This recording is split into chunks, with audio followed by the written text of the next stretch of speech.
Halika nga ritong babae ka. Masasaktan ka talaga sa aking haliparot ka eh. Bakit po, inay? Nagtatanong ka pang lintik ka? Bakit naririto ka pa? Hindi ba sinabi ko sa'yong huwag kang magpapaabot ng 3:00 ng madaling araw dito sa bahay? Kailangan ikaw ang mauna sa pwesto para hindi ka mawala ng mga suki. Bakit pa ang tigas ng ulo mo? Tama na po, inay. Parang awa niyo na. Hindi po ba't parang masyado pang maaga? Madilim po sa daan. Saka marami pong inutos sa akin ng itay eh. Kararating lang po kasi niya. Napakatanga mo talagang babae ka. Lagi mo nalang inuubos ang pasensya ko sa katangahan mo. Hindi ba't kabilin-bilinan ko sa'yo mula pa kagabi na kailangan pagpatak ng 3:00 ng madaling araw marami ka nang maibebentang mga isda? Kakapusin tayo sa pagbili ng yelo para sa mga isda kung ganyang papatay-patay ka. Panigurado pinagtatawanan na tayo ni Trinidad. Pero inay, mabait naman po si Aling Trinidad. Bakit po ba galit na galit kayo sa kanya? Aba, talagang inuubos mo ang pasensya ko, no? Ipinagtatanggol mo pa ang walang yang yon? Ha? Malutong na sampalang ibinigay ni Aling Cora sa kaawa-awang si Susan. Sa kanilang kusina ay madalas siyang bugbugin ng kanyang ina kahit sa konting pagkakamali lang. Tama na po, inay. Hindi ko na po uulitin. Susundin ko na ang gusto niyo. Tila bingi si Aling Cora sa pakiusap ni Susan dito na tigilan na ang pananakit sa kanya. Mas lalong sumidhi ang galit nito nang makitang hindi na niya halos iniinda ang sakit. Kaya naman, hindi pa ito nasiyahan ay kumuha pa ito ng sinturon. Hinawakan ang kanyang buhok at sinabunutan siya nito ng matindi. Itiningala ni Aling Cora ang kanyang mukha saka ginumos ang kanyang labi hanggang sa dumugo. Yan ang nababagay sa'yo nang magtanda kang babae ka. Nakakainis ka na. Nakakasawa na ang pagmumukha mo. Nakikiusap ako, inay. Tama na po. Aray ko. Paulit-ulit kitang sasampalin nang magtanda kang babae ka. Wala ka silbi. Ang dapat sa'yo ay hindi pa kainin ng ilang araw. Akala ni Susan hanggang sa pagsampal lang sa mukha niya ang gagawin ng ina. Laking gulat niya nang bigla nitong ipulupot ang sinturon sa kamay nito at walang awa siyang hinagupit sa kanyang likuran. Ina, bakit niyo ba ako sinasaktan ng ganito? Anak niyo ako pero bakit parang hayop ang trato niyo sa akin? Aba at sumasagot ka pa ha? Ha? Aray ko, inay! Tama na po! Ginagawa ko naman ang lahat para lang hindi kayo magalit sa akin. Tinalikuran ko ang malaking pagkakataon na sana ay makapag-aral ako para sa inyo. Pero ano, hindi pa rin kayo naging masaya. Aba at talagang ang kapal na mukha mong sumagot-sagot sa akin ha? Baka nakakalimutan mo hanggat nasa poder kita, wala kang karapatang magreklamo. Wala ka rin karapatang isumbat sa akin na hindi ka nakapag-aaral. Kasalanan mo yan. Bobo ka kasi! Bakit, inay? Kung naging matalino ba ako, pag-aaralin niyo ba ako ni Itay? Hindi naman po, di ba? Mas mahalaga sa inyo ang negosyo ninyo kaysa sa akin na anak ninyo. Oo, mahalaga sa akin ang negosyo ko dahil dyan tayo kumukuha ng pang-araw-araw nating pangangailangan. Kailangan kong pagtiisan ng pagiging makupad mo para lang may maipalamon ako sa'yo sa inyong dalawa ng batugan mong ama. Kung mag-demand ka, akala mo malaki ang pakinabang mo sa akin. Kung pwede lang na magsauli ng anak, abay, matagal ko nang ginawa. Ibinalik na lang sana kita sa matris ko para naman mawala ka na sa buhay ko. Ang kaso hindi eh, dahil nga dumating ka sa buhay ko. Ako rin, inay. Ilang beses kong hiniling sa Diyos na sana hindi na lang kayong naging ina ko. Sana hindi na lang ako sinilang sa mundo para maging anak ninyo. Magmula nang magkaisip ako, hindi ko naramdamang minahal ninyo ako bilang anak ninyo. At kung bibigyan ako ng pangalawang pagkakataon, hihilingin ko na sana hindi ikaw ang ina ko. Abat, ang hihilingin kong maging ina ay yung umiiyak kapag nasasaktan ako. Nalulungkot kapag may mga pasa ako sa katawan. At sa tuwing may mga sugat ako, kaya niyang yakapin ako at ipadamang siya ang ina ko. Pero ngayon, Ikaw na mismong ina ko ang nagbibigay ng pasa at sugat sa katawan ko. Anong klase kayong ina? Wala kayong kwenta. Ah, ganon ha? Hindi na nga nakapagtimpi sa galit si Aling Cora. Sinugod nito si Susan at walang awang pinagsasampal siya ng ina, dahilan para malugmok siya sa sahig. Sa pangalawang pagkakataon, sumabog na nga ng tuluyan ng galit ng may 45 taong gulang na si Aling Cora. Ang malalakas na sampal ni Aling Cora sa makinis na mukha ng 18 taong gulang na si Susan ang maririnig na tunog sa katahimikan ng madaling araw. Palibhasa ay malayo sa kabihasnan at walang kapitbahay ang kinatitirikang dampa nila Susan. Walang nakakarinig sa malalakas na sigawan ng mag-ina sa kusina ng kanilang tahanan. Marahang itinulak ni Susan ang palad sa sahig para makaupo ng tuwid. Saka hinaplos ang sariling pisngi na tinamaan ng matigas na palad ng kanyang ina. Bumalong ang luha at lumanda sa nag-iinit niyang pisngi. Ano pang tinutunga-tunga nga mo dyan? Tumayo ka na at umalis ka na sa harapan ko. Magtinda ka na sa palengke at baka hindi ako makapagtimpi mapatay lang kita. Umaalingaw-ngaw ang malakas na boses ng kanyang ina, habang hawak nito ang sinturong ipinangpalo sa kanyang katawan. Dahan-dahang napatayo si Susan bago tumingin sa nakapamewang na ina. Naniningkit ang mga mata nito sa galit. Siguraduhin mo lang na mauubos mo ang aking mga isda dahil kung hindi, malilintikan ka ulit sa akin. At sisiguraduhin kong makakalbo ka na sa gagawin ko. Opo, inay. Sunod-sunod ang ginawang pagtango ni Susan sa sinabing yon ng kanyang ina bilang pagsang-ayon sa ipinag-uutos nito. Inihakbang niya ang kanyang mga paa patungo sa kusina para lapitan ang 2 timba na nakapatong sa lamesa. Araw yon ng Biyernes at ang araw na yon ay matumalang bentahan ng mga isda. Madalang ang mga taong namimili sa palengke. Idagdag pa ang halos kaliwat kanang nagtitinda ng mga isda na higit na mas mura sa mga paninda niya. Kasama na nga rito ang magaling na mang-akit ng customer na si Aling Trinidad. Ano bang ingay yan, ha? Abe, 3:00 pa lang ng madaling araw, nakakabulabog na kayo ng mga tulog. Singhal ng ama ni Susan na si Mang Damian. Pahikab-hikab pa itong lumabas ng sarili nitong silid.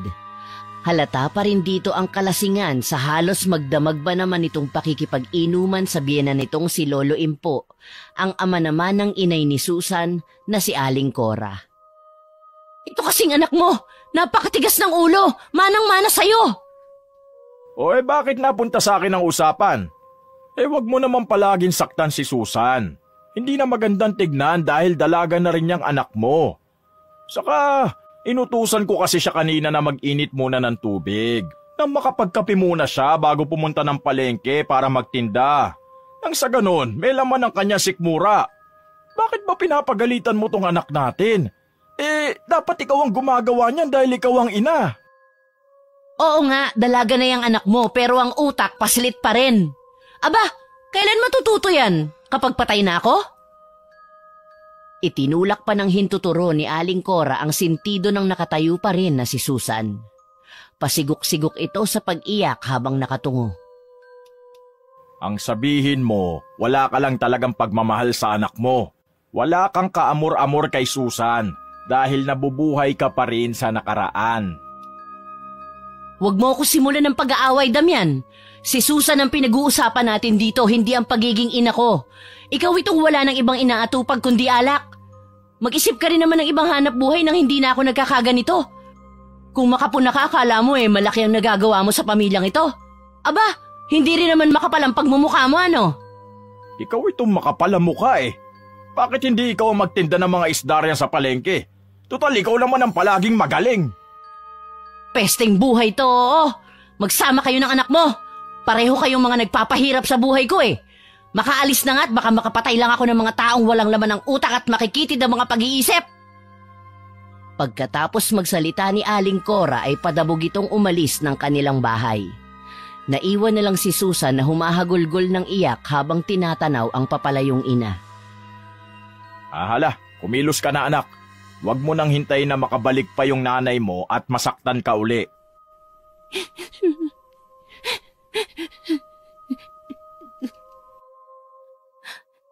Masyado pa naman po kasing maaga, Itay. Isa pa, natatakot pa ako mag-isa sa daan. Masyado pa pong madilim. Nagkalat na po kasi ang mga balitang merong isang gumagalang mangkukulam sa ating baryo. Anong gusto mo? Abutan ka pa ng nanay mo rito? Sige po, Itay, dadaanan ko na lang po muna si Lolo Impo para kumustahin. Nako, huwag ka nang dumaan sa bahay ng Itay. Paniguradong abala siya sa mga oras na ito dahil sa kumakalat na kakaibang sakit dito sa lugar natin. Nang bibiktima rin ngayon ng malupit na mangkukulam. Marami po palang nagpapagamot kay Lolo. Ang alam ko po, Itay, bawal na sa kanya ang nasusobrahan ng pagod. Baka tama lang po na dumaan ako sa kanya bago po sana ako tumuloy sa palengke para magtinda. Ay, wag na nga. Bakit ba ang tigas ng ulo mo? Kaya ka nasasaktan ng nanay mo dahil hindi ka marunong makinig eh. Paano kung doon pala pumunta ang nanay mo? Paano ka ngayon? Imposible po, Itay. Alam ko pong magkagalit si Lolo Impo at Inay. Kumunot ang noo ni Mang Damian dahil sa sinabi ni Susan. Mukha rin na wala itong nalalaman tungkol sa nabanggit na pagkakatampuhan ng mag-ama.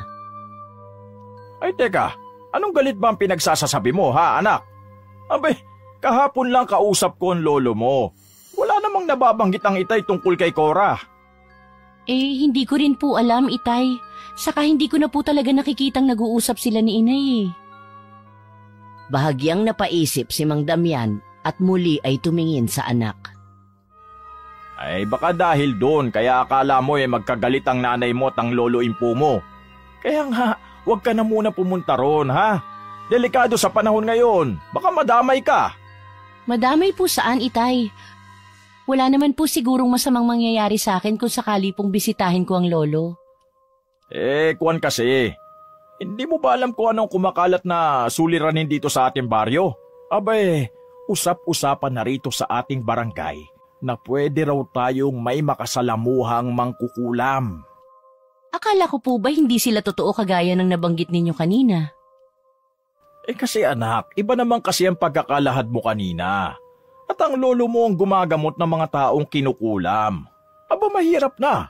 Paano kung balikan ng Itay ng mangkukulam at gamitin ka para matalo siya? Kaya nga wag na muna anak. Wag ka munang magpakita sa lolo mo. Nanlaki ang mga mata ni Mang Damian habang sinasabi ang nangyayaring suliranin kay Susan. May punto rin ang ibig sabihin ng nais nitong mangyari. Kung bakit kailangan niyang huwag munang magpakita kay Lolo Impo. Araw-araw ay nakakasanayan na ni Susan ang palaging dumadaan sa bahay ng kanyang Lolo Impo para magbigay galang dito.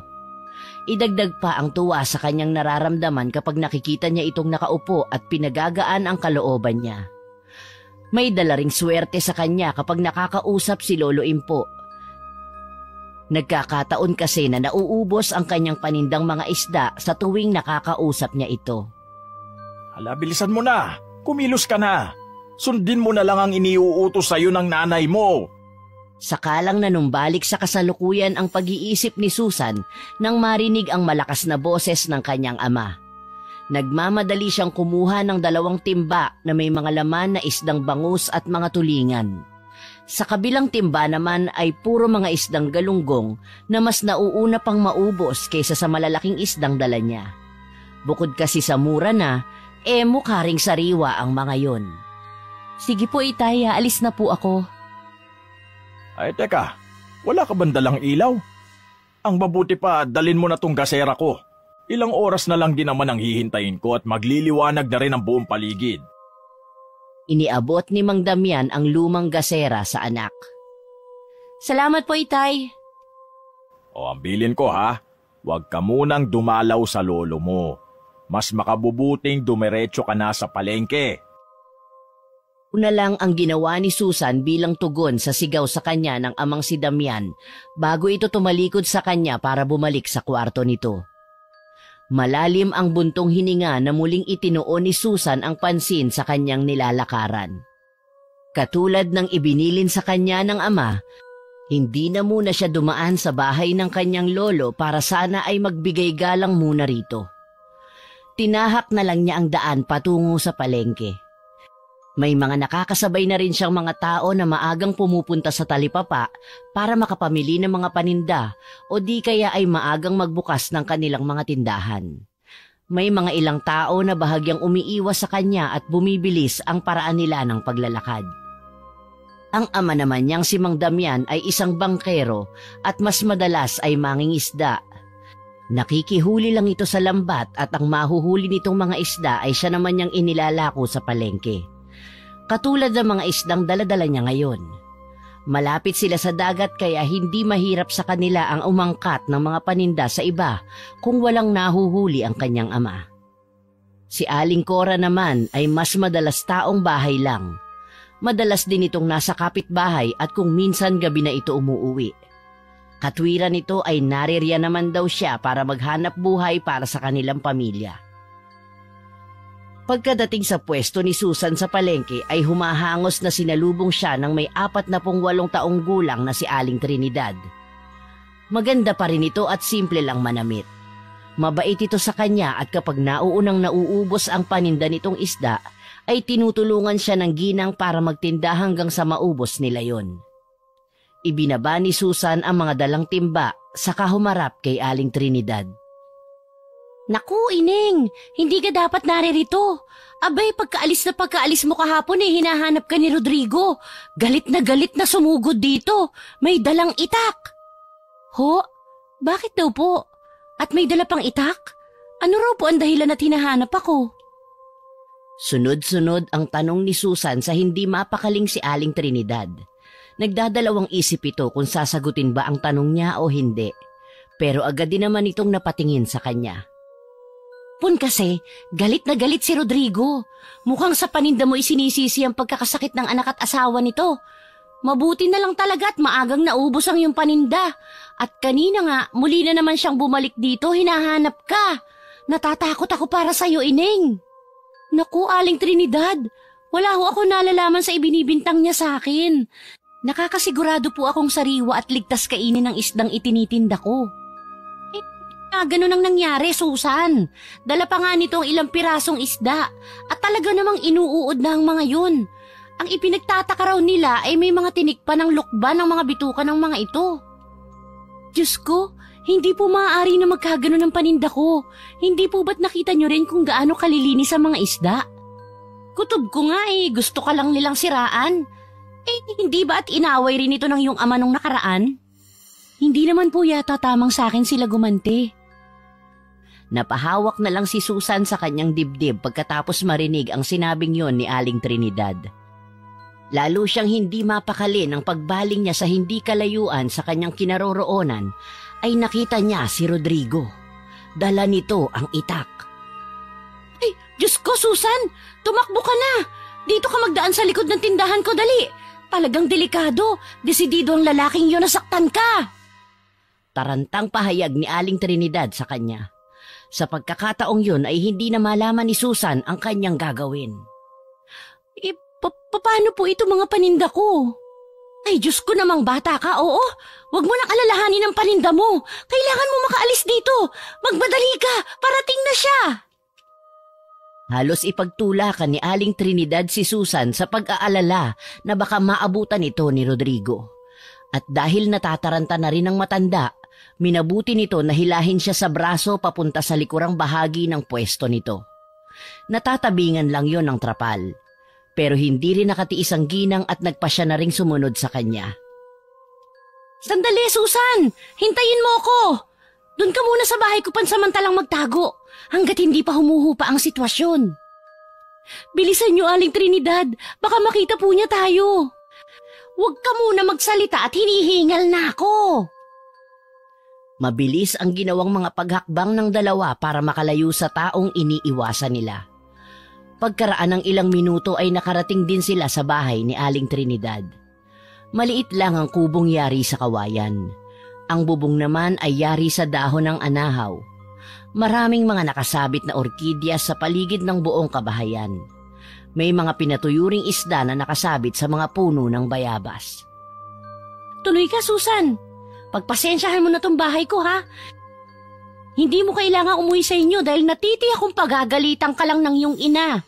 May bago ka pa namang mga pasa sa katawan. Pumasok ang dalawa sa bahay ni Aling Trinidad.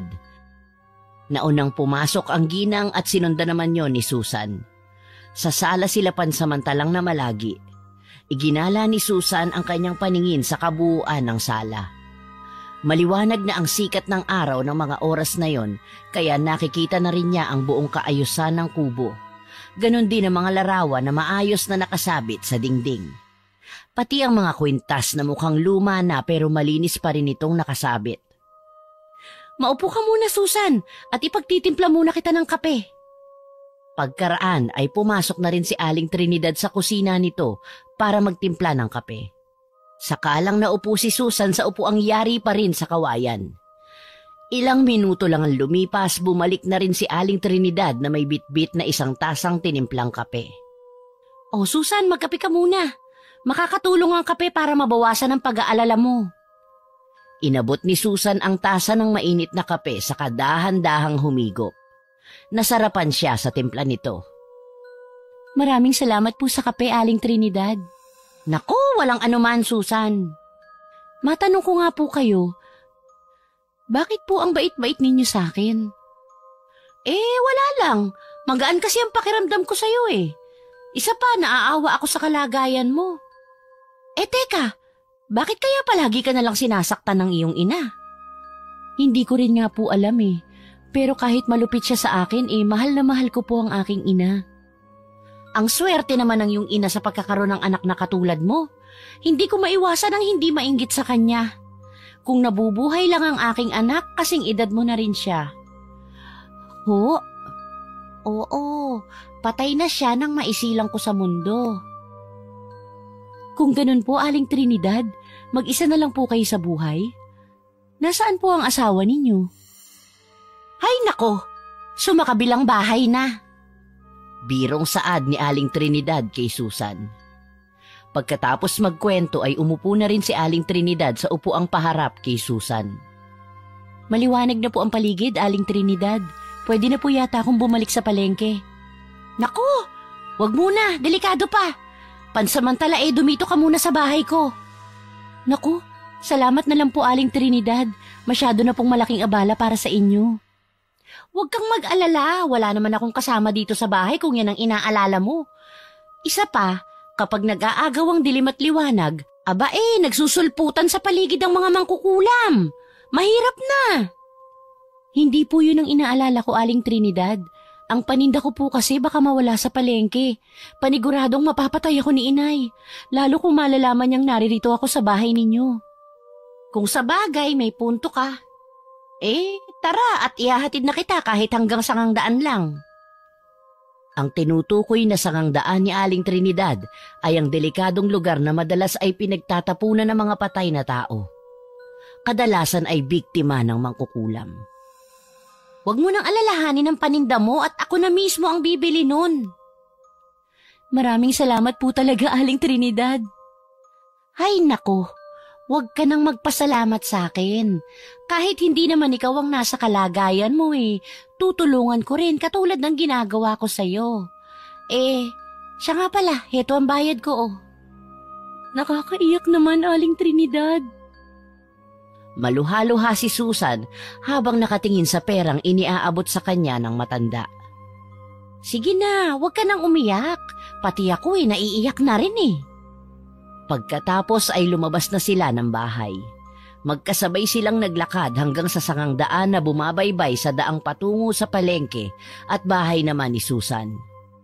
Natanaw muna ni Susan ang papalayong ginang bago ito tuluyang nawala sa kanyang paningin nang lumiko sa kanto. Pero nakakailang hakbang pa lang si Susan nang bigla ay may dumaklot sa kanyang buhok. Walang hiyang babae ka! Tama nga ang hinala ko! Inay! Nasasaktan po ako, bitawan ninyo ang buhok ko! Walang ano-ano'y narinig ni Susan ang tinig ni Aling Trinidad. Bitiwan mo siya! Boses ni Aling Trinidad. Gulat naman ang naramdaman ni Susan nang makita si Aling Trinidad na nakatayo sa likuran ng ina. Binitiwan naman ng kanyang ina ang buhok niya at matapang na hinarap si Aling Trinidad. Kumusta? Matagal na panahon din ang lumipas, pero wala ka pa ring pagbabago. Pati anak mo sinasaktan mo. At kailan ka pa nagkaroon ng karapatang pigilan ako sa aking ginagawa? Palibhasa kasi mahilig kang makialam ng buhay ng may buhay. Nakikialam ako dahil hindi na tama ang ginagawa mo sa anak mo. Alam mo bang delikado ang buhay ni Susan? Wala akong pakialam. Palibhasa kasi maitim ang hasang mo. Aba at sinusubukan mo ko, ha? Pagkatapos magsalita ni Aling Cora, ay nagmamadali nitong sinugod si Aling Trinidad. Wala nang nagawa si Susan para pigilan ang kanyang ina. Kitang-kita niyang sinabunutan nito ang buhok ni Aling Trinidad. Nagpambuno ang dalawa at nagpagulong-gulong sa lupa, kasabay ng palitan ng maaanghang na mga salita na para bang may iba pang dahilan kung bakit nag-aaway ang mga ito. Hanggang sa makuha na rin ang atensyon ng ibang mga taong naroroon. Nagsipaglapitan ang mga ito at pinagtatawanan ang komosyong kanilang nasasaksihan. Ang iba naman ay nagpupustahan pa na parang may mga manok na nagsasabong. Tama na po, inay! Huwag niyo pong saktan si Aling Trinidad! Pero ayaw magpaawat ni Aling Cora sa pagsabunot sa napapailalim na si Aling Trinidad. Niyakap ni Susan ang bewang ng kanyang ina para mailayo sa pagkakadaga nito kay Aling Trinidad, pero talagang malakas ang ina. Ang iba namang nakikiusyoso sa kaguluhang nagaganap ay walang gustong umawat sa dalawa. Patuloy sila sa ginagawang pagpusta sa dalawang babaeng nag-aaway. Matagal na ako nagtitimpi sa pakikialam mo sa buhay ko. Palibhasa, inggitera ka. Ikaw ang inggitera. Nang malaman mong kumuha ko ng pwesto sa palengke, kumuha ka rin ng pwesto. Katapat pa ng tindahan ko. Ang kapal naman ang mukha mo. Kung hindi ka naiinggit sa buhay ko, bakit pati ang anak ko pinakikialaman mo? Dahil hindi na tama ang ginagawa mo sa anak mo. Makabangon lang ako dito, kakalbuhin ko talaga yung ulo mo. Kahit kailan hindi ka mananalo sa akin. Walang hiya kang babae ka. Patuloy ang pagsasabunutan ng dalawang babae. At sa pagkakataong yun, dumating naman sina Lolo Impo at si Mang Damian. Kapwa humahangos na dumiretso ang mga ito sa pag-awat sa dalawa. Pinagtulungan nilang paghiwalayin ang dalawang babaeng nag-aaway sa gitna ng kalsada. Halos mapunit ang damit ni Aling Trinidad sa mahigpit na pagkakakapit ni Aling Cora. Habang si Aling Trinidad naman ay nakabawi rin at naipulupot nito sa braso ang mahabang buhok ng katunggali. Napaghiwalay lang ang dalawa ng pwersahang yakapin ni Mang Damian ang bewang ni Aling Trinidad, imbis na ang hawakan nito ay ang nagwawala pa ring asawa. At nang tumigil na si Aling Cora sa pagwawala, sakalang bumitiw sa pagkakasabunot si Aling Trinidad sa buhok nito. Sakalang din bumitiw sa pagkakayakap sa bewang ni Aling Trinidad ang nabibiglang si Mang Damian. Walang hiya ka, Damian! Talagang umawat ka sa babaeng yan? Tumigil ka na! Nakakahiya ka! Ang babaw ng dahilan mo para manakit ka ng tao! Lalong nagwala si Aling Trinidad sa sinabing yon ni Mang Lalong nagwala si Aling Cora sa sinabing yon ni Mang Damian. Habang ang braso naman ni Susan ay nakayakap din sa bewang ng nagwawalang ina. Pinalis ng ina ang kanyang braso sa bewang nito sa kalumingon sa kanya. Sinampal siya nito ng ubod ng lakas. Tarantada kang babae ka! Traidor ka! Bakit po? Alam mong galit na galit ako sa babaeng yan, pero heto ka at nakikita ng dalawa kong mga mata na magkasama kayo kanina. Pumunta ako ng palengke at wala ka ron. Iniwan mo ang paninda mo para sumama sa babaeng yan. Halos mangibabaw ang malakas na boses ni Aling Cora habang kausap nito si Susan. Pasensya na po, inay. Natakot po ako kanina nang sabihin sa akin ni Aling Trinidad na galit sa akin si Mang Rodrigo. May dala po siyang itak. Ang totoo po niyan, tinulungan ako ni Aling Trinidad. Wala akong pakialam! Hindi ko gustong makita na magkasama kayo ng babaeng yan. Naiintindihan mo? Ano po bang masama kung sumama ako at makipag-usap ako kay Aling Trinidad? Wala siyang ginagawang masama sa akin. Kung tutuusin, mas may kwentang tao pa siya kesa sa inyo. Halos umikot ang ulo ni Susan sa lakas ng sampal na muling pinadapo ni Aling Cora sa pisngi niya. Ang kapal ng mukha! Hindi na naituloy ni Aling Cora ang iba pang sasabihin nito kay Susan nang biglang may sumampal sa pisngi nito. Nasa po nito ang pisngi at tiningnan kung sino ang sumampal. Halos manlaki ang mga mata ni Susan nang makita ang kanyang lolo Impo na nakaangat pa ang kamay matapos nitong sampalin ng ina. Sumusobra ka na! Palagi ka na lang malupit sa apo ko! Tama lang na makarinig ka ng masasakit na salita mula kay Susan! Dahil tama ang kanya mga sinabi sa'yo! Lolo, tama na po. Hayaan mo ko, apo. Hindi ko na kayang makitang nahihirapan ka ng ganito sa sarili mong ina. Pinagsisisihan ko ang araw na minahal kita, Cora, bilang kaisa-isa kong anak. Huwag kayong makialam dito, Itay. Alam ninyo kung ano ang nararamdaman ko. Tumigil ka! Huwag mong palabasin na ako masama rito. Kung hindi mo kayang mahalin ang apo ko, mas makabubuting sa akin muna siya tumira. Mamuhay ka ng mag-isa dahil yun ang nararapat. Tama si Itay, Cora. Hindi ko na rin kayang matagalan ang mga pananakit mo sa anak natin. Ganun ba? Sige, magkampihan kayo. Magsama-sama kayo. Naku, dapat lang yan sa'yo. Isa ka pa. Alam kong ikaw ang mangkukulam dito. Sinabotahe mo ang paninda ko para ikaw ang lumabas na mabuting tao sa paningin ng anak ko, sa paningin ng asawa ko. Maghintay ka lang, patutunayan kung nagkamali silang lahat. Masama ka! Pagkatapos duru-duruin ni Aling Cora si Aling Trinidad, ay mabilis na itong tumalikod paalis. Malalaki ang mga hakbang na lumayo ito sa kanila para umuwi sa kanilang tahanan. Sakalang bumagsak ang mga luha ni Susan na kanina pa niya pinipigilan nang makaalis na ang kanyang ina. Parang pinipiga ang puso niya sa pagtalikod na yon ng kanyang ina. Kaya nilapitan na lang siya ni Aling Trinidad, saka niyakap siya ng mahigpit. Lalong napahagulgol ng iyak si Susan nang maramdaman ang mahigpit na yakap ni Aling Trinidad. Pasensya ka na kung umabot kami sa pag-aaway ng iyong ina. Hindi ko na sana kayo lalapitan kanina pero nakita kong sinasaktan ka, kaya nagmadali akong lapitan kayo. Maraming salamat po, Aling Trinidad, sa mga tulong ninyo sa akin. Iniangat ni Susan ang paningin sa mukha ni Aling Trinidad, saka siya kumawala sa pagkakayakap dito at pinahid ang mga luhang lumandas sa kanyang pisngi. Huwag ka na munang magpakita sa palengke katulad ng sinabi ni Lolo Impo sa'yo kanina. Mas makabubuting doon ka na muna pansamantalang tumira sa kanya. Tama si Trinidad, Susan. Susundan ko na muna ang iyong ina. Baka kung ano maisipan niyang gawin. Baka bubuting nasa tabi niya ako palagi. Tayo na, apo ko. Para magumot ko na rin ang mga sugat mo. Hinawakan ni Lolo Impo si Susan. Sa pagkabigla niya ay uminit ang braso ng matanda nang mahawakan siya nito. Hindi naman napansin ni Lolo Impo ang kakaiba niyang naramdaman. Nagpatiuna na lang ito sa paglalakad at ganun din si Mang Damian at Aling Trinidad para bumalik sa kani-kanilang naiwang trabaho. Walang imik na sumunod sa uugod-ugod na matanda si Susan. Ganun din ang ginawa ng ibang taong nakasaksi sa kaguluhan kanina. Lahat sila ay nagpasya na ring magsipag-alisan at ibinibidang natalo sila sa pustahan. Binaybay ng maglolo ang makitid na daan patungo sa kinaroroonan ng maliit na bahay ni Lolo Impo. Nang makarating sa kubo nito ay nakita agad ni Susan ang iba't ibang klase ng halamang gamot. Lolo, nag-aalala po ako para kay inay. Napahinto sa paglalakad si Lolo Impo para harapin si Susan.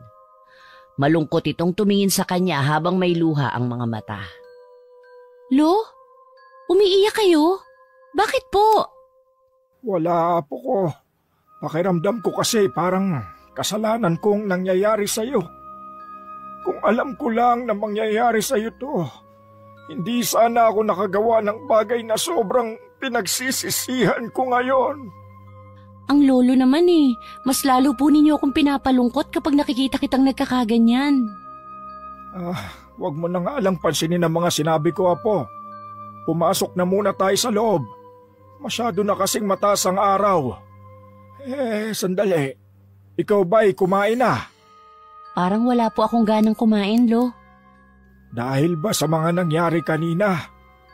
Huwag kang mag-alala, Apo ko. Lilipas din ang galit ng iyong ina. Hayaan muna nating si Damian ang umayos ng gulo kanina. Mas makabubuti ring umiwas ka muna kay Trinidad para hindi na lumaki pa ang gulo. Pagkatapos magsalita ni Lolo Impo ay tumalikod na ito para pumasok sa loob ng tahanan nito. Si Susan naman ay sumunod na rin dito saka umupo sa upuang yari sa kawayan sa sala ng tahanan ni Lolo Impo. Iginala niya ang paningin sa kabuuan ng sala. Napansin niyang walang anumang larawan ang nakasabit sa dingding maliban sa mga pangontra sa mga mangkukulam na karaniwang ginagamit nito para mapagaling ang mga pasyente. May mga pulseras na yari sa bungo ng butiki, pinatuyong buto ng kobra at kahit ang bahay ng pagong. Pumasok lang saglit si Lolo Impo sa maliit nitong silid. Pagkaraan ng ilang segundo ay muli itong lumabas sa kwarto. Napatayo si Susan nang mapansin ang hawak nito. Isang pulseras na yari sa pinatuyong bungo ng isda. Kakaiba yon at nakakahalinang tingnan dahil may mga pakintab pa sa bawat butas ng bungo. Lumapit si Lolo Impo kay Susan. Lolo, para saan po yan? Pangontra ito, Apo ko. Laban sa mga malulupit na mangkukulam na gumagala sa baryo natin ngayon. Akin ang kamay mo at ako mismo ang magsusot nito sa iyo. Iniabot ni Susan ang kanyang kamay sa matanda habang nakabuka ang pulseras para isuot sa kanya. Bakit po kailangan magsuot ako nito, Lolo? Para iadya ka sa kapahamakan o panganib. Natatakot akong ikaw ang gantihan ng mga natatalo kong mangkukulam. Ayokong gamitin kanila para magsilbing pain sa akin. Sa pamamagitan mo, Susan, maaari silang magtagumpay sa mga binabalak nilang gawin laban sa akin. Bakit, Lolo? Totoo po ba talagang may mangkukulam? Oo, Apo. Pagkatapos maisuot kay Susan ang pulseras ay umupo si Lolo Impo sa upuang malapit kay Susan. Sakalang napansin ng dalaga na kanina pa pala siya nakatayo. Kaya naman umupo na rin siya katabi ng inuupo ang silya ng matanda. Patingin na mga sugat mo, Apo. Naririto pala sa bulsa ko ang panggamot. Iaabot sana ni Susan ang kanyang kamay sa matanda pero agad din niyang binawi yon nang maalala ang kakaibang nangyari kanina. Ayos lang po ako, Lolo.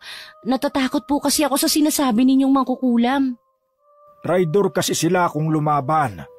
Isa lang na uri ng mangkukulam ang kinatatakutan ko sa ngayon. Yon ay ang mga burolto. Isang uri ng mangkukulam na pumapatay ng tao gamit ang tinik ng lukban. Diyos ko, Lo, baka pumapahama kayo. Huwag kang mag-alala sa akin, Apo. Hanggat nasa akin ang medalyon kong ito, walang mangyayari sa aking masama. Inilabas ni Lolo Impo ang suot-suot nitong kwintas. Kulay pula yun na mayroong butas sa gitna. Hinubad yun ng matanda para ipakita kay Susan. Pero bigla siyang napaso nang mahawakan ng medalyon ng matanda. Naihagis niya yun sa sahig. Nagtataka namang pinulot yun ng matanda at madilim ang paninging pinakatitigan siya nito ng matiim. Lo, bakit po mainit ang pendant ng kwintas niyo? Nagtataka rin nga ako, Apo. Bakit napaso ka sa kwintas ko? Alam mo bang isa sa kapangyarihang tinataglay ng suot kong medalyon ay ang kakayahan niyang malaman kung anong klaseng nilalang ka o kung may mangkukulam sa paligid? Nagsipagtayuan ang mga balahibong pusa sa katawan ni Susan nang marinig ang dahilan ng pag-iinit ng kanyang kamay. Pinagmasdan niya ang Lolo Impo niya habang ibinabalik ang medalyon sa leeg nito. Napansin din niya ang biglang pagpula ng mga mata ni Lolo Impo. Bigla po akong kinabahan, Lolo. Natatakot po ako sa naging reaksyon ng katawan ko sa medalyon niyo. Alumpihit naman sa pagkakaupo ang matanda habang malikot ang mga matang nagpalipat-lipat ang tingin nito sa napasong palad niya at sa hawak nitong medalyon. Nakapagtataka talagang hindi mo mahawakan ng medalyon. Pero nagawa mong suotin ang pulseras na ibinigay ko sa'yo. Tapatin niyo na ako, Lolo. Kahit po ako naguguluhan din sa naging reaksyon ng katawan ko sa pangontra niyo. Umiinit kasi ang aking medalyon kapag ang hawak nito ay nasa ilalim ng itim na kapangyarihan. At kapag matagal na ang iyong pagkakahawak dito, posibleng matunaw ka at manganib ang buhay mo. Mayroon kang bakas na galing sa isang mangkukulam o dugo ng isang matapang na albularyo. Po! Gimbal na napaatras sa kanyang pagkakaupo si Susan. Sinasabi niyo po ba, Lolo, na isa akong mangkukulam? Kahit na kailan ay hindi pa nagkakamali ang aking medalyon na po. Ang ipinagtataka ko lang ay naisuot ko naman sa iyo ang pangontra. Nangangahulugang hindi pa rin tiyak kung bakit umiinit sa iyo ang kwintas. O di kaya nahawakan ka ng isang malupit na mangkukulam. Paano po kayo nakakatiyak, Lolo? Dahil naiwan sa palad mo ang bakas ng aking medalyon. Pinagmasdang mabuti ni Susan ang kanyang palad. Naroroon nga ang bakas ng medalyon. Posibleng sa akin po bumalik ang kulam sa mga taong napapagaling ninyo. Dahil sa akin ipinasa ang bakas ng mangkukulam? Hindi pa ako nakatitiyak, apo ko. Isa lang ang malinaw sa akin ngayon. Kailangan kong itigil ang panggagamot ko. Dahil sa sandaling mapagaling ko ang aking mga pasyente, maaring ikaw ang makakaramdam na mga pahirap na aking gagawin. Patawarin mo ako, apo ko. Nahuli ako sa pagprotekta sa iyo. Napayukong napaluha na lang ang matanda sa mga natuklasan nito. Yumuyog-yog ang mga balikat nito. Gustuhin mang hawakan ni Susan ang balikat ng matanda ay hindi niya magawa. Nakuyom na lang niya ang kamao sa ere at malungkot na nakatingin dito. Maya-maya ay biglang napaangat ng tingin si Lolo Impo sa mukha ni Susan dahil sa naisip nito bigla. Tama! Kung ganun, isa sa mga taong naroroon sa lugar kung saan nag-away ang iyong ina at si Trinidad, kasama natin ang mangkukulam. Isang malupit na mangkukulam!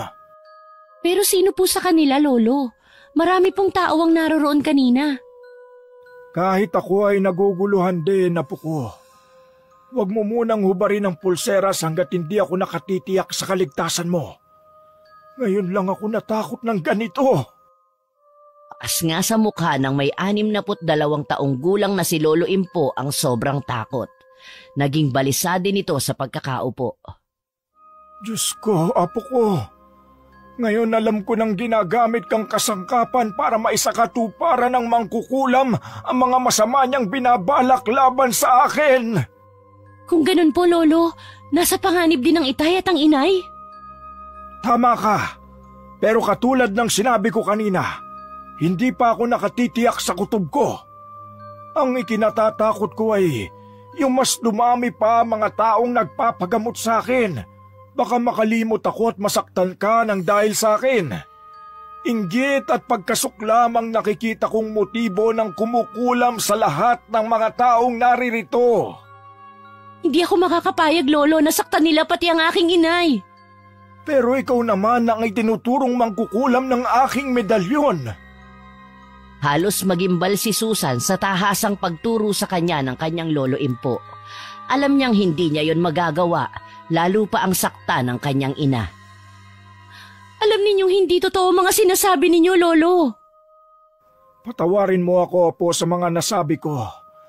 Malakas ang kutob kong inililigaw ako ng mangkukulam. Parang batid niya ang aking kapangyarihan. Mas makabubuti sigurong dumito ka muna. Opo, Lolo. Gusto ko mangako kayo sa akin na hindi po ninyo pababayaan ang inay. Salamat, apo ko. Kahit naging malupit sa iyo ang aking anak, siya pa rin palang inaalala mo. Pagkatapos magsalita ni Lolo Impo ay nagpaalam ito na mahihiga raw muna dahil masyadong napagod sa paglalakad. Habang si Susan naman ay tahimik na napaupo sa bangko at pinagmamasdang mabuti ang bungo ng isdang nakapalamuti sa pulseras na nasa braso niya. Malalim na buntong hininga ang pinakawala ni Susan habang nakamasid pa rin sa suot niyang pulseras. Pagkaraan ng ilang minutong pag-iisip, nagulantang naman siya ng sunod-sunod na pagtawag ni Mang Damian sa labas ng bahay ni Lolo Impo. Mabilis na tinungo ni Susan ang bintana para silipin ng ama. Sakto namang mabilis na itong umakyat sa hagdan para makapasok sa loob ng bahay. Ang itay, naririyan ba? Oh, oo po, itay. Nasa kwarto po niya. Nagtatakang nakatitig sa itsura ng ama si Susan. Butil-butil ang pawis nito, hinihingal at namumutla. Mukhang galing ito sa pagtakbo para lang makarating agad sa bahay ng kanyang lolo. Bakit po, itay? May masama po bang nangyari? Humugot muna ng malalim na hininga si Mang Damian bago humihingal pa rin na sumagot kay Susan. Mayroon anak. Nadatnan ko ang iyong inang namumutla at nanghihina. Walang tigil ang pagtagas ng dugo mula sa kanyang sinapupunan. Natutop ni Susan ang sariling bibig nang marinig ang sinabi ng kanyang ama. Diyos ko! Ang inay! Kaya ako napasugod dito ay para sunduin ang itay. Kailangan niya ng albularyo. Sino? Sino nangangailangan ng albularyo? Nakasilip sa nakaawang na kurtina ng silid nito si Lolo Impo. Itay, kailangan ko po ang tulong ninyo. Si Cora, dinudugo. Abay, imposibleng mangyari yon. Ang alam ko sa dinudugo naagasan o di kaya naman ay buntis. Lolo, kailangan na po nating mapuntahan ng inay. Baka kung napapano na siya. Tama ka, apo ko. Saglit lang at dadalin ko ang aking mga kagamitan sa panggagamot. Ikaw naman, Damian. Mauna ka na sa amin ni Susan para may kasama si Cora habang wala pa kami doon. Sige po, itay. Yun lang ang sinabi ni Mang Damian sa kapatakbo ng tumalikod. Ang matanda naman ay tarantang pinaglalagay ang mga gamit nito sa maliit na lagayan na yari sa hinabing uway. Si Susan naman ay hindi mapakali at nanginginig ang katawan dahil sa nalamang sinapit ng ina. Mabilis ang ginawang paglakad ng maglolo papuntang bahay ni na Susan. Malakas ang kabang bumundol sa dibdib ni Susan nang makarating sa tapat ng kanilang bahay. Nagmamadali namang nagpatio na ang matanda sa pag-akyat ng hagdan patungo sa loob. Diretso sila sa kwarto kung saan naroroon si Aling Cora. Nadatnan nilang nakahiga si Aling Cora sa kandungan ng namumutlang si Mang Damian. Mabilis na lumapit ang matanda sa nakahigang si Cora. Diyos ko, anong nangyayari sa iyo, anak? Napaluhod si Lolo Impo sa tabi ng anak saka makahulugang sumulyap kay Susan pati kay Mang Damian na takot na nakamasid sa namimilipit na si Cora. Pinulsuhan ni Lolo Impo si Cora para masiguradong hindi ito nagdadalang tao. Pero nginig ang kamay ng matanda at bakas din ng takot sa mukha nito nang mapansing tila napapaso si Cora nang mahawakan ito sa braso. Ano pong sakit ni inay, Lolo? Mayroong kumukulam sa iyong inaapo ko. Damian, delikado ang lagay ni Cora. Kung ganun po, kailangan madala si Cora sa ospital. Baka maubusan siya ng dugo. Hindi ito magagamot sa ospital. Hindi kaya ng mga doktor na malaman kung ano ang sakit ng anak ko. Lolo, gawin niyo po ang lahat, magamot lang ang inay. Nakikiusap po ako. Tulungan niyo po siya. Sa pagkakataong yun ay noon lang tumindi ang nararamdamang takot sa dibdib ni Susan. Sobra siyang nag-aalala para sa ina. Kaya napahagulgol na lang si Susan sa labis na kabang bumundol sa kanyang dibdib. Tigilan mo nga ang kadramahan mo, ha, Susan? Nakakairita ka! Matapang pa ring manalita si Aling Cora sa kabila ng iniinda nitong sakit.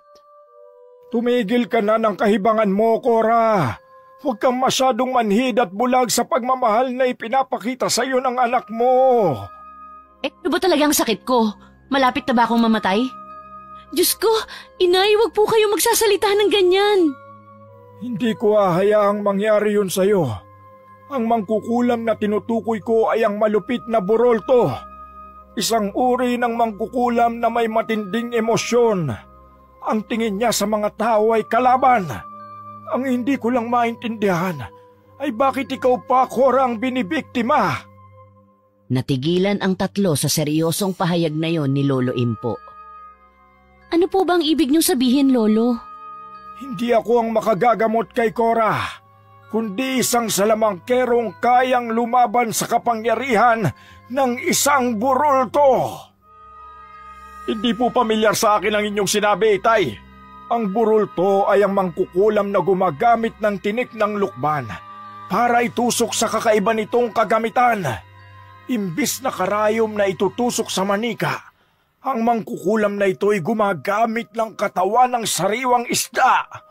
Sa kaso ni Cora, ginamitan siya ng isdang binutasan ng tiyan para tumagas ang dugo. Hindi pumapatay ang mga burulto, pero pahihirapan kanila hanggang sa ikaw na mismo ang magdesisyong kumitil ng iyong sariling buhay dahil hindi mo na matatagalan ang matinding sakit na nararanasan. May alam po ba kayong salamangkerong pwedeng makatulong sa inay? Sa kasamaang palad ay wala, apo ko. Isa pa, ngayon pa lang ako nakatagpo ng ganitong klaseng mangkukulam. Ang kailangan lang ay pansamantalang mapigilan ang matinding pagdurugo ng iyong ina. Pero ano po? Bawal ko siyang gamutin dahil sa iyo, Susan. Mukhang alam ng mangkukulam ang kahinaan ko. Malakas ang kutob kong si Trinidad ang may kagagawan nito. Hindi makapaniwalang napanganga si Susan sa biglang pagbanggit ni Lolo Impo sa pangalan ni Aling Trinidad. Paano naman po mangyayari yun, Lolo? Napakabait ni Aling Trinidad. Hindi niya po yun magagawa sa inay. Ako rin po, Itay. Imposibleng gawin ito ni Trinidad. Bakit? May ibang tao pa ba kayong naiisip na may galit sa akin? Ha? Mangkukulam ang babaeng yon. Gigil na gigil si Aling Cora sa tatlo. Napabalikwas pa ito ng upo at umirap kay Damian na parang sinasabi nitong pinagtutulungan na naman siya para kumampi kay Aling Trinidad. Mukhang tama ang asawa mo, Damian. Pasensya ka na po, pero si Trinidad lang ang naiisip kong may motibo para gawin ito sa iyong inay. Pero Lolo, sa pagkakakilala ko po sa kanya ay mabuti siyang tao. Hindi pa rin ako naniniwalang magagawa yun ni Aling Trinidad.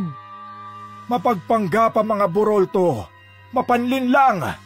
Kadalasan ay ipinakikita nilang pag-uugaling mabait. Pero ang totoo, kukuhanan kanila ng isang hibla ng buhok para ilagay sa loob ng tiyan ng isda at saka nila kukulamin ng taong nais nilang pasakitan. Tanging ang dinikdik lang na bawang na may asin ang alam kong makakagamot sa kanya. Pero katulad ng nabanggit ko sa bahay kanina, kapag ginamot ko si Cora, ikaw naman ang masasaktan, apo ko.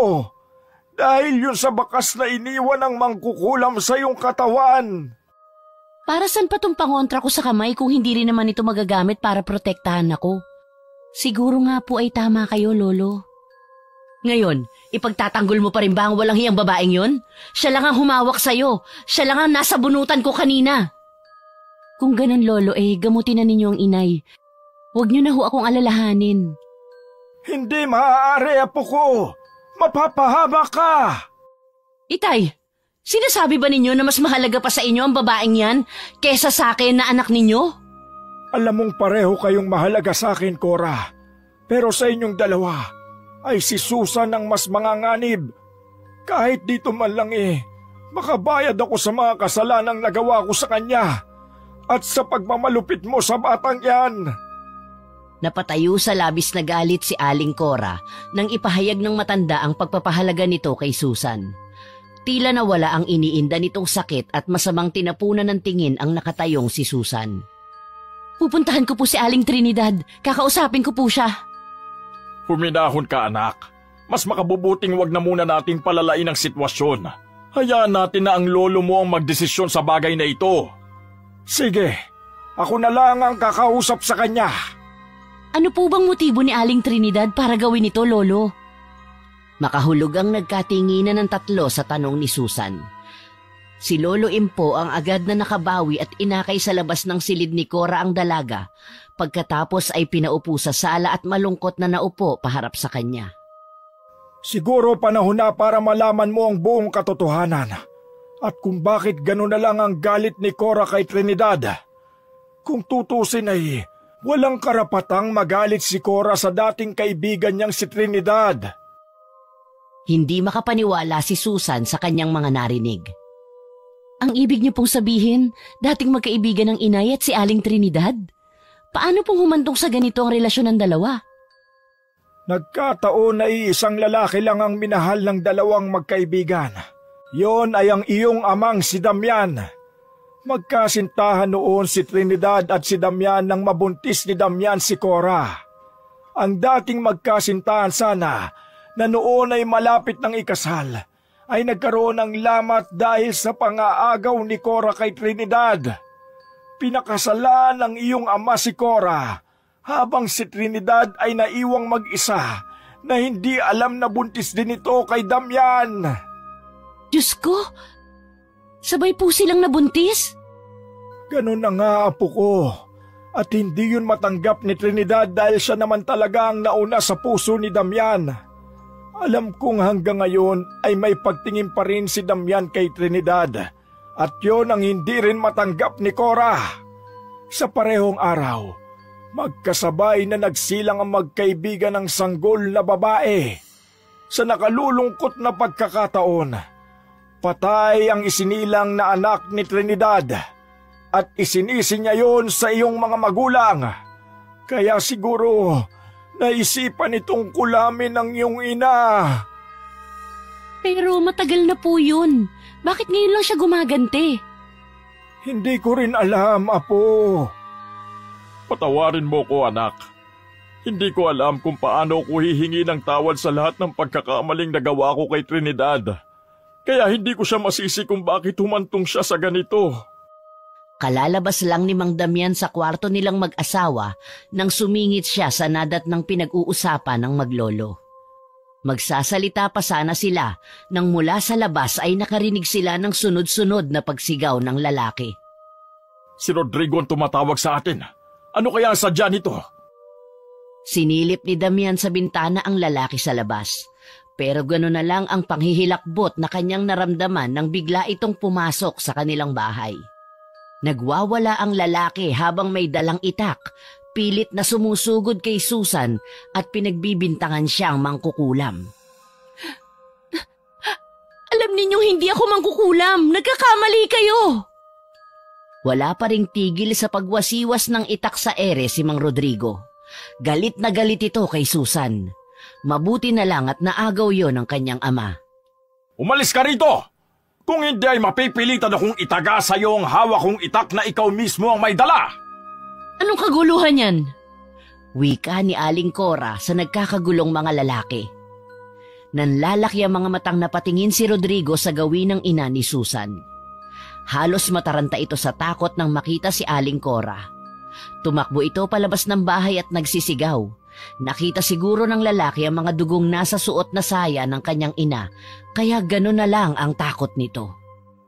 Hindi ka na muna sana lumabas, anak! Alam kong hindi ninyo ako magagamot. Kaya ano pang silbi kung mananatili lamang ako sa aking silid? Pupuntahan ko si Trinidad at magtutuos kami! Baka sa mukha ng ginang ang pagbalatay ng matinding galit. Hahakbang na sana ito para lumabas ng bahay ng walang ano-ano ay namilipit ito sa sakit ng tiyan. At nang hindi na nito makayanan ng sakit ay bigla itong nabuwal sa pagkakatayo at bumagsak sa sahig. Ang pangyayaring ito'y sinunda naman ng biglang pagdaing ni Susan dahil bigla ring sumakit ang tiyan nito. Hindi maipaliwanag ni Susan ang pananakit ng kanyang buong katawan na parang sinisilaban. Biglang tumaas ang temperatura ng katawan niya saka nakaramdam ng pagbaliktad ng sikmura. Ano yan? Ano ang mga yan? Ang tinutukoy ni Damian ay ang mga bituka ng isdang lumabas sa mga isinuka ni Susan. Kahit si Susan ay binalot na rin ng takot nang makita ang mga bituka na lumabas sa kanyang bibig. Napakalansa at walang kasing baho ang amoy. May mga kasamang dugo ang lumalabas sa bibig ni Susan. Mahabaging langit, nagsisimula ng umatake ang mangkukulam. Magmadali ka, Damian! Samahan mo kong magdasal! Maghawak-hawak kamay tayo! Nagdadalawang isip pang sumunod si Mang Damian sa utos ng kanyang biyenan. Naupo sila sa paligid ng nakahiga ng si Susan at Aling Cora, habang si Susan ay namimilipit pa rin sa sakit ng tiyan. Umusal ng taimtim na panalangin si Lolo Impo, pero hindi yun umiepekto para mapagaling si Susan. Patuloy ito sa pagsusuka. Nasa kalahatian pa lang ng seremonya si Lolo Impo nang biglang tumigil sa paggalaw si Susan. Nawala na rin ito ng malay katulad ng kanyang ina. Napasabunot na lang sa sariling buhok ang matanda nang makita ang sinapit ng mag-ina sa kanyang harapan. Kailangan itong puntahan si Trinidad bago pa mahuli ang lahat. Bantayan mo muna silang dalawa, Damian. Kailangan kong puntahan si Trinidad. Kailangan kong maisabit sa kanya ang aking medalyon para mapigilan ang paggamit niya ng isda para mangulam. Opo, Itay. Mag-iingat kayo. Tumayo na si Lolo Impo saka nagmamadaling lumabas ng bahay. Naiwan si Damian na mag-isang inaayos ang mga katawan ng mga mahal niya sa buhay. Saka bumalatay sa mukha nito ang matinding pag-aalala habang pinagmamasdan ang walang malay na mga babae. Samantala, sa bahay naman ni Trinidad, pasado 2:00 ng hapon habang nasa sala.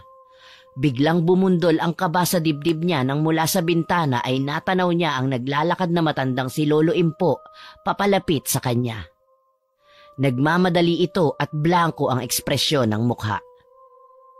Matagal na panahon na rin nang huli itong dumalaw sa kanyang bahay, ang panahong namatay ang sanggol na kanyang isinilang. Ito ang nag-iisang saksi sa kung paano niya naranasan ang mawala ng isang anak. Ang matandang ito rin ang nagpaanak sa kanilang dalawa ni Aling Cora. Lolo Impo! Napatayo si Aling Trinidad nang sa wakas ay makaharap ng muli ang hinihingal na matanda. Maaari ka bang makausap, Trinidad? Pumasok muna po kayo. Hintayin po ninyo ako rito sa sala at ikukuha ko lang po kayo ng maiinom. Nako, hindi na kailangan. Makikiusap sana ako na kung maaari ay itigil mo na ang pangungulam sa aking anak at apo. Nagtatakang napatingin si Aling Trinidad sa seryosong mukha ni Lolo Impo. Hindi na nga nagawa pa ng matanda ang pag-upo nito sa upuan at nakatayo lamang ito habang pinagmamasdan ng mukha ni Aling Trinidad. Tila sinusukat ng matanda ang reaksyon ng mukha ng babae. Hindi ko po nagustuhan ang huling sinabi niyo, Lolo Impo. Kailanman ay hindi ako gumamit ng itim na karunungang sinasabi ninyo kahit sobra na akong nahihirapan sa buhay ko. Nang hihinang napasalampak ng upo si Aling Trinidad sa bangkong nakaharap sa nakatayo pa rin na matanda. Hindi ko alam kung paano ko ito sasabihin sa iyo. Pero ang aking apo at si Cora ay kapwa mga walang malay ngayon dahil sa taong kumulam sa kanila at... At ako ang pinaghihinalaan ninyong kumukulam sa kanilang dalawa? Sandali lang ho Hindi ho ako kasing sama ng iniisip ninyo. Alam ninyo yan. Hindi ko magagawa ang sinasabi ninyo. Alam nyo kung gaano ko pinapahalagahan si Susan. At kahit napupuot ako sa inyong anak, kailanman ay hindi ko sila magagawang saktan. Patawarin mo ko. Pero ikaw lang ang may matinding motibo para gawin yon sa aking anak. Huwag ka nang magpanggap pa. Kung iinsultuhin nyo lang ako sa loob ng pamamahay ko, makakaalis na kayo. Kaya kong patunayan na malinis ang budhi ko. Baka nakakalimutan ninyong ako ang totoong biktima rito. Ako ang nagparaya para sa kaligayahan ng mga agaw ninyong anak. At dahil sa kapabayaan ninyo, namatay ang aking anak. Siguro nga sinadya ninyo nang tuluyang mapa sa kamay ng anak ninyo si Damian. Kaya nga ikaw ang naisip kong gagawa noon. Dahil sa kaapihan mo kaya gumaganti ka ngayon. Kaya nakikiusap ako. Itigil mo na ang pananakit sa anak ko. Napahagulgol na lang ng iyak si Aling Trinidad sa paratang na yon ng matanda. Muling sumariwa ang alaalang naungkat sa kanyang isipan kung gaano siya nasaktan sa pagtataksil ng kaibigan at ni Damian sa kanya. Kaya kong patunayan sa inyo na hindi ako kumukulam sa kanila. Napaunat sa pagkakaupo si Aling Trinidad. Pagkatapos ay tumayo at sinalubong ng masamang tingin ang natatauhang si Lolo Impo. Kahit hindi ako isang mangkukulam o albularyo, kaya kong hawakan ang inyong suot na medalyon nang hindi napapaso. Itinaas nga ni Aling Trinidad ang kanyang kamay para hawakan ang medalyon ng matanda. Pero imbes na mapaso, nakakakita siya ng isang lihim. Malaking kasalanan na ginawa ng matanda sa kanya. Ang hindi alam ni Lolo Impo, si Trinidad ang pinakamahusay na salamangkera laban sa mga mangkukulam na burolto. Kaya nang mahawakan ng ginang ang medalyon ng matanda, napahagulgol ito ng iyak at halos mapugto ang sariling hininga. Napasalampak ito sa sahig at napahawak sa sariling dibdib. Dahil ang kakayahan ni Aling Trinidad ay muling nanumbalik. Anong nangyayari sa'yo? Nag-aalalang napatunghay si Lolo Impo sa halos sumisigaw na si Trinidad. Sakto rin ang pagdating ni Mang Damian para ibalitang nagkamalay na sina Susan at Cora. Nagpalipat-lipat ang tingin ng kadarating pa lang na si Mang Damian sa dalawang tao na magkaharap habang damang-dama sa boses ni Trinidad ang sakit. Kampon kayo ng kadiliman! Paano niyo ito nagawa sa akin, Lolo Impo? Bakit? Sa mga sandaling yun ay napatayo na si Trinidad para kwelyuhan ang matanda. Inawat lang ito ni Mang Damian. Ano bang nangyayari sa'yo para saktan mo ang itay? Isa rin ako sa mga humintong salamangkera. At nang mahawakan ko ang medalyon na suot ni Lolo Impo, nakita ko! Sabihin mo, Trinidad! Nagpupumilit si Lolo Impo kahit baka sa boses nito ang sobrang takot at pag-aalala. Dalhin ninyo ako kay Cora at ihaharap ko sa inyo ang tunay na mangkukulam. Ang buroltong hinahanap ninyo ay nasa inyong bahay, Lolo Impo. At kung hindi kayo naniniwala, sasamahan ko kayo. Pakaladkad na hinila ni Aling Trinidad si Lolo Impo. Maging ito ay hindi makapagsalita. Bago lumabas ng bahay, kinuha nito sa halamang orkidyas ang isang kwintas na yari sa isang sanga ng kahoy. Sa ngayon ng talisay na panglaban sa lahat ng mababagsik na mangkukulam na nais gumambala sa kanila. Isinuot ni Aling Trinidad ang kwintas at muling hinawakan sa braso ang matanda. Sa pagkakataong yun, si Lolo Impo na ang halos namimilipit sa sakit dahil siya ang napapaso sa pagkakahawak ni Trinidad sa kanya. Si Damian naman ay tahimik lang na nakamasid sa dalawa at hindi naiintindihan ang mga nangyayari. Sumunod ito sa dalawang naunang maglakad patungo sa kanilang tahanan. Hanggang makarating sila sa bahay ni na Susan at Aling Cora. Natanaw ni Susan ang halos pakaladkad na paghila ni Aling Trinidad sa kanyang lolo. Kaya kahit nanghihina pa ay nilapitan niya ang mga paparating at pilit pinalis ang mahigpit na pagkakahawak ni Aling Trinidad sa braso ng kanyang lolo. Pero hindi niya yun nagawa dahil maging siya ay napaso sa matinding init na gumapang sa kanyang kamay nang magdikit ang balat nila ni Aling Trinidad. Talagang ang kapal na mukha mo magpakita sa akin. Bitiwan mo ang braso ng aking ama. May gusto siyang patunayan kaya siya naririto. Pero imbes sumagot, sumugod si Aling Cora sa kinaroroonan ni Aling Trinidad at agad na tinangkang sabunutan ito sa buhok. Pero nakailag si Aling Trinidad. Ngayon, Lolo Impo, gamutin ninyo sa harap ko ang magaling ninyong anak. Nabigla si Lolo Impo. Si Susan naman ay naguguluhang nakamasid lang sa mga kilos ng mga tao na nasa kanyang harapan. Idagdag pa ang kakaibang pakiramdam nang dumating si Aling Trinidad sa kanilang tahanan.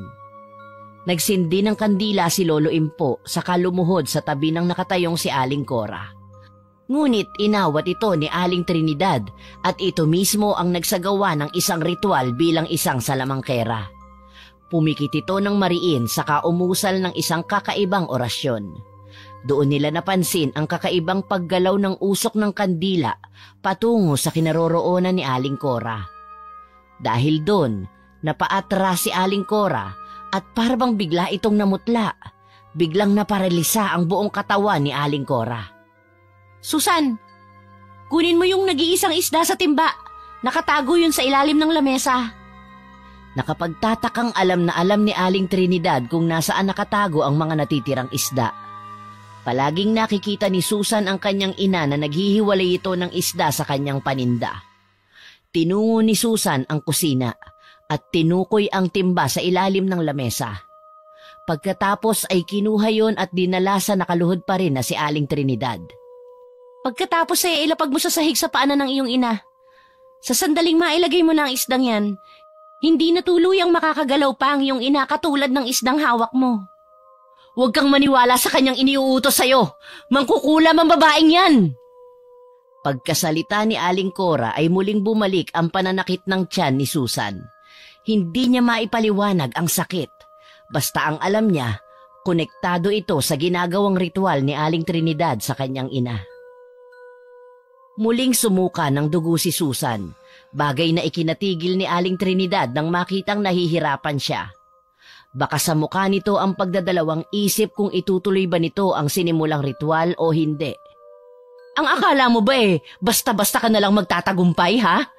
Sa tuwing palalalain mo ang aking sakit, si Susan ang mismong magdudusa sa sakit ko. Parang nauupos na kandilang napaupo si Aling Trinidad sa namimilipit pa rin na si Susan.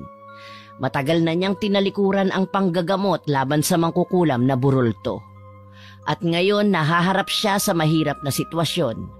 At lalo na kung paano ipagtatapat ni Aling Trinidad ang buong katotohanan na si Susan ay ang kanyang tunay na anak. Tama na! Itigil mo na ito, Trinidad! Nahihirapan na ang aking apo! Alam ninyong hindi ninyo totoong apo si Susan. Kahit alam ko na ang lahat tungkol sa pagsasabotahe ninyo sa anak ko, pinilit ko pa rin na mailigtas si Cora. Ano pong sinasabi ninyo? Nagtaka si Susan. Tama kaya ang kanyang mga narinig? Anak siya ni Aling Trinidad. Tumigil ka!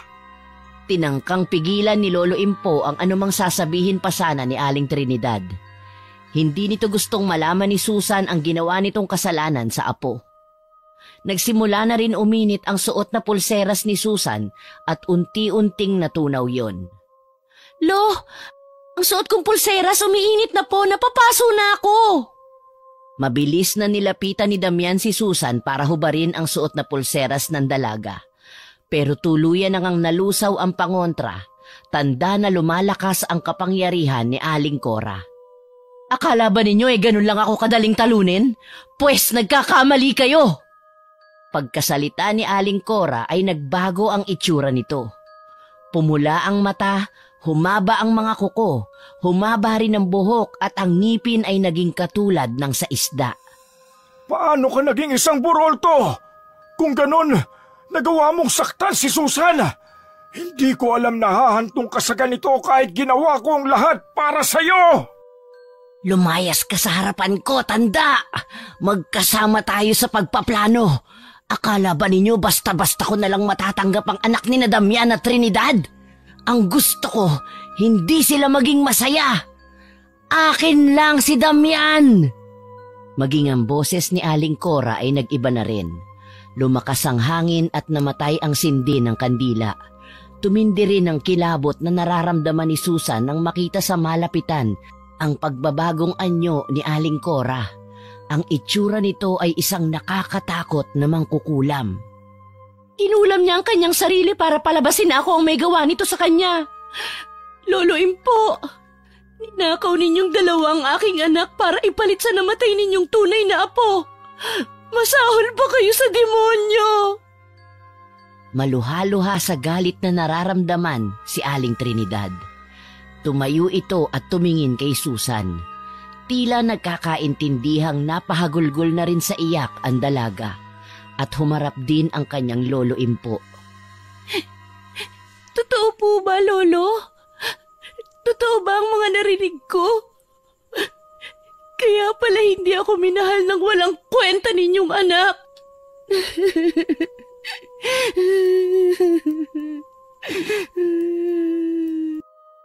Halos gustong sumabog ang dibdib ni Susan sa galit habang nakatingin sa nakayukong lolo. Si Damian naman ay nanlalabo na rin ang paningin sa luhang sumilay sa mga mata nito. Matinding puot ang naghahari ngayon kay Susan para kay Aling Cora at Mang Damian. Patawarin mo ko, apo ko! Ayoko niyo ako! Kaya pala nasasaktan ako sa tuwing nakikita kong sinasaktan ni Cora ang anak ko. Anak natin, Damian, si Susan. At ito ang naging bunga ng pagtatak taksil mo sa akin.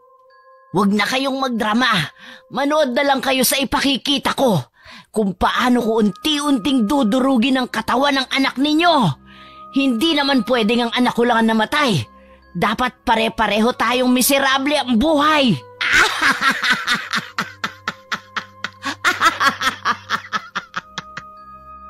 Pumailan lang ang malakas na tawa ni Aling Cora habang dinadampot muli ang isdang nakalapag sa sahig. Saka nito inilabas ang tinik ng lukban at pinagtutusok sa harap nila ang katawan ng isda. Biglang natumba si Susan sa sahig habang namimilipit sa sobrang pananakit ng kanyang tiyan. Tama na! Itigil na natin ito! Wala kang karapatang magalit sa kanila, Cora! Ikaw mismo ang pumili sa buhay mo. Huwag mong isisi sa kanila ang pagkawala ng iyong anak. Kasalanan mo rin ang nangyari. Ang anak mo ang naging kapalit ng itim na karunungang tinataglay mo ngayon. Nakikiusap ako, Cora. Umiiyak na nakaluhod sa harapan ng anak si Lolo Impo. Hindi makapaniwala si Lolo na ito ang naging bunga ng pagkonsinti niya sa kagustuhan ng anak. Tumigil ka na, Cora! Talaga bang wala nang natitirang pagmamahal dyan sa puso mo? Kahit para kay Susan lang? Hindi pa ba sapat ang mga pagpapahirap mo sa kanya? Hindi ka pa ba masaya na nagtagumpay ka na sa pag-angkin mo sa akin sa babaeng una kong minahal? Itigil na natin ito at huwag mo nang pahirapan ang mga sarili natin! Anga! Isa kang malaking hangal! Ngayon pa ba na nasa kamay ko na ang tagumpay? Katuparan sa pinapangarap ko ang mawala sa landas natin ang mag-inang yan! Mariing itinuro ni Aling Cora ang mag-inang Aling Trinidad at Susan. Kahit kailan na hindi pa nagtagumpay ang masama sa mabuti. Oo, ako na ang masama. Si Trinidad ang mabuti. Alam mo ba kung gaano ko pinagtiisan ng araw-araw na nakikita ko ang pagmumukha mo? Ha? Patawad sa inyo, Trinidad, Susan, lalo na sa'yo, Damian. Itatama ko ang nagawa kong pagkakamali. Pero sa ngayon, kailangan nating mapigilan si Cora sa binabalak niyang gawin kay Susan. Hindi ganun kadaling magpatawad at hindi ko nahahayaang masaktan muli ang aking anak. Mas lalong nataranta si na Aling Trinidad nang sa pangalawang pagkakataon, muling sumuka ng dugo si Susan. Nabuwal ito sa kinatatayuan at habol ang sariling hininga. Halos manglumo si Aling Trinidad nang makita ang paghihirap ni Susan. Ramdam na ramdam naman ni Susan ang pagtusok-tusok sa kanyang balat. Pasimpleng umikot si Lolo Impo sa likuran ni Aling Cora. Hindi yun napapansin ng ginang dahil abala ito sa pagtusok ng tinik ng lukban sa katawan ng isda. Nang makatiyak si Lolo Impo sa perpektong pagkakataon, dito na niya hinubad ang medalyon at isinabit sa lieg ng anak. Doon na lumabas ang totoong anyo ni Aling Cora. At pagkatapos ay bigla na itong nagbalik sa dating anyo nito. Halos pagsakluban ng langit at lupa ang apat ng mula sa pinto ng sala ay dire-diretsong pumasok si Mang Rodrigo at bigla na lang nitong sinaksak ng itak sa dibdib si Aling Cora. 2 kamay ang ipinantulak sa itak at isinagad yun ni Rodrigo hanggang sa lumampas sa katawan ni Aling Cora. Inay! Kay lakas ng sigaw na yon ni Susan, mabilis ang pangyayaring nakatakbo rin patakas si Mang Rodrigo. Bumagsak ang katawan ni Aling Cora sa sahig, sa kandungan mismo ni Aling Trinidad. Si Susan naman ay gumapang sa kinaroroonan ni Aling Cora.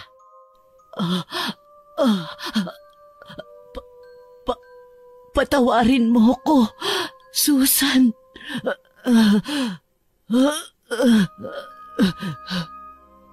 Sa gitna ng paghabol ni Aling Cora sa sarili niyang hininga, ay umiiyak itong humingi ng tawad kay Susan. Inay! Inay, tumaban ka! Dadalhin ka namin sa ospital!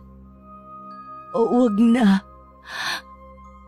Anak, tuluyan ang napahagulgol ng iyak si Susan. Ito kasi ang kauna-unahang pagkakataon na narinig niya ang salitang anak mula kay Aling Cora. Kahit na kailan, hindi ako nagtanim ng sama ng loob sa iyo, Cora. Bukas palad kong tinanggap ang katotohanang hindi kami nararapat sa isa't isa ni Damian. Pinatawad kita kahit masakit sa aking kalooban. Pinagtaksilan mo ko. Kayo ni Damian ang nagkasala sa akin. Bakit kailangan ako ang magdusa? Bakit ako ang ginagantihan mo? Pero ngayon nakikiusap akong mabuhay ka. Hindi ka mamamatay, Cora. Kaibigan kita. Pero wala nang tugon pa ang namutawi sa bibig ng wala ng buhay na si Aling Cora. Nayakap na lang ng mahigpit ni Aling Trinidad ang kaibigan. Ganon din si Susan. Si Lolo Impu naman ay tahimik na lumuluha habang pinagmamasdan ang nagkalat na dugo sa sahig. Napuno ng iyakan ang buong sala ng tahanan ni na Susan. Si Mang Rodrigo naman na pumatay kay Aling Cora ay tila wala sa sariling kinitil din ang sariling buhay kalaunan. Nagbigti ito sa sarili dahil nawala sa katinoan. Isang katotohanan ang hindi alam ni Mang Rodrigo, na kung sino man ang makapapatay sa mangkukulam na burolto ay tiyak din na mamamatay. Ito ang sinasabing bakas ng mangkukulam. Halika nga ritong babae ka!